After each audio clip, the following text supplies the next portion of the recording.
Good afternoon. I am Anil Agarwal, former Chief Manager, Punjab National Bank. So in this video, we will discuss the budget highlights that is concerning banking or finance sector. So one important data in the budget speech is gross NPA. This is 3.2% as at September 2023. This is one data. Second, concerning banking is inflation, 5.5%. Direct tax collection has doubled in 10 years. PMAY, PM Awas Yojana, allocation increased to 80,671 crore. Then another important factor that affects the banking is the bond prices. And bond prices is dependent upon the borrowing plan of the government. So gross borrowing plan for 2024-25 is stated to be 14.13 lakh crore. That means more than 1 lakh crore per month government will take loan from banks or insurance companies or other participants. Last year gross borrowing was 15.43 lakh crore busted.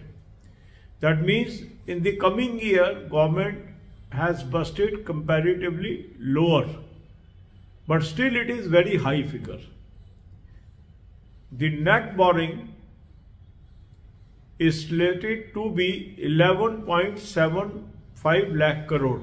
This is again very high figure because gross is 14.13 lakh crore but net is 11.75 lakh crore. And last year budget, that is 23-24, the net borrowing was 11.8 lakh crore. That means net borrowing is almost same.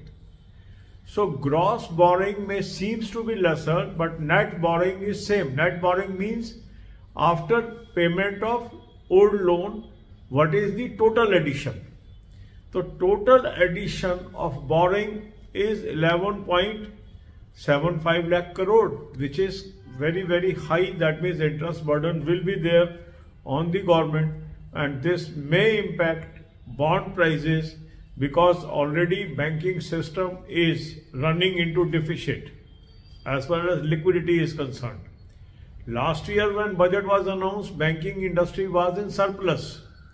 So when banking is already in deficit and government is seeking money from banking, it will push the interest rates higher, that is, but only time will tell how this borrowing is managed. Right now, it is very difficult to say what will happen in coming days. There are so many other things in the budget.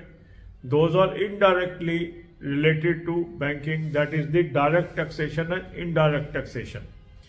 On direct taxation and indirect taxation, the government has said there is no change. That means all existing slabs of income tax or any direct tax will continue for the next year. And indirect tax also, the same slabs will continue. Meaning whereby there is no relief or no additional burden. But as income grows due to inflation also, but there is no increase in income tax slabs, ultimately it will suppress the purchasing power of the various persons. How much impact this will have on the overall economy, that will be seen, because whenever inflation rises, there is always slight relief in the slabs so that disposable income that is available in the hands of public goes up. But with the same slabs, it is likely that lot of money will be preempted by the government as a tax. God bless you all. अब यही बातें हम हिंदी में करेंगे। आज budget आया, budget में से हम केवल वो बातें यहाँ चर्चा कर रहे हैं जो बैंकिंग इंडस्ट्री से कंसर्निंग है, ऑल्दो उसमें कई और बातें भी हैं, क्योंकि जो हमारा फोकस है बैंकिंग एग्जाम्स, इंश्योरेंस एग्जाम्स है। ग्रॉस एनपीए की फिगर इसमें बताई गई है 3.2% सितंबर 2023 पे, जो कि एक अच्छी अचीवमेंट है। ग्रॉस एनपीए घट गए हैं बैंकिंग इंडस्ट्री के। इन्फ्लेशन बताई गई है 5.5%। डायरेक्ट टैक्स कलेक्शन बताया गया है कि पिछले 10 सालों में डबल हो गया। दैट मीन्स टैक्स कलेक्शन काफी तेजी से बढ़ रहा है। PMAY प्रधानमंत्री आवास योजना के अंतर्गत एलोकेशन बढ़ा के 80,671 करोड़ कर दी गई है। ये सारी आंकड़े बैंकिंग इंडस्ट्री से डायरेक्टली या इनडायरेक्टली कंसर्न्ड है। इसके अलावा जो सबसे महत्वपूर्ण आंकड़ा जो बैंकिंग को असर डालता है वो है बॉन्ड प्राइसेस का। और बॉन्ड प्राइसेस इस बात पर डिपेंड करती हैं कि गवर्नमेंट का बोरिंग प्लान क्या है। तो उसमें दो आंकड़े होते हैं जिसको हम बोलते हैं ग्रॉस मार्केट बोरिंग क्या है और नेट मार्केट बोरिंग क्या है गवर्नमेंट की।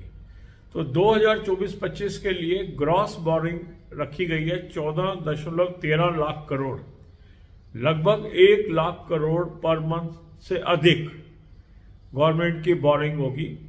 पिछले बजट में ये एस्टिमेटेड थी 15,43 लाख करोड़। तो अगर हम ग्रॉस बोरिंग की बात करते हैं तो ये आंकड़ा पहले से नीचे दिखता है।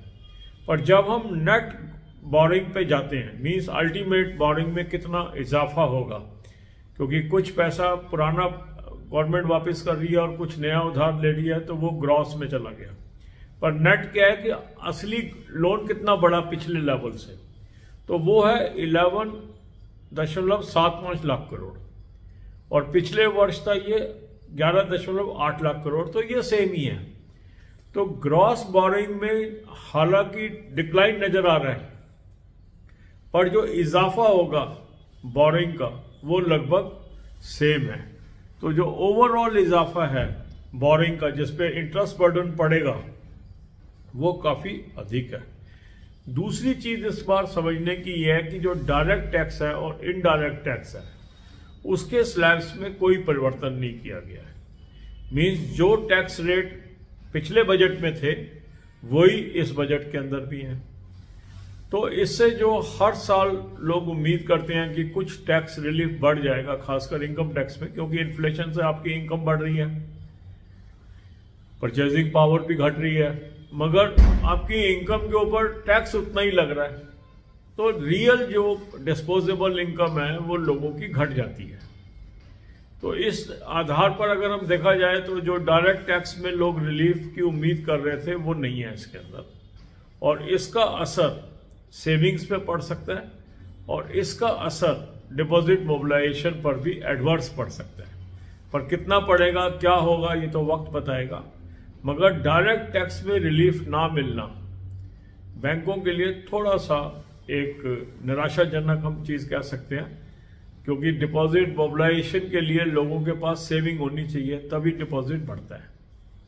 इसी तरह इनडायरेक्ट टैक्स में भी कोई चेंज नहीं है, तो जो कंज्यूमर्स हैं उनको भी इसके अंदर कोई राहत नहीं है, ना बढ़ा है, राहत यह है कि बढ़ा नहीं है और घटा भी नहीं है। तो इसमें हमने केवल वही मुद्दे डिस्कस किए हैं जो बैंकिंग से डायरेक्टली इनडायरेक्टली रिलेटेड हैं। हालांकि बजट में कुछ और आंकड़े भी हैं, वो हमने इसके अंदर कवर नहीं किए हैं। God bless you all.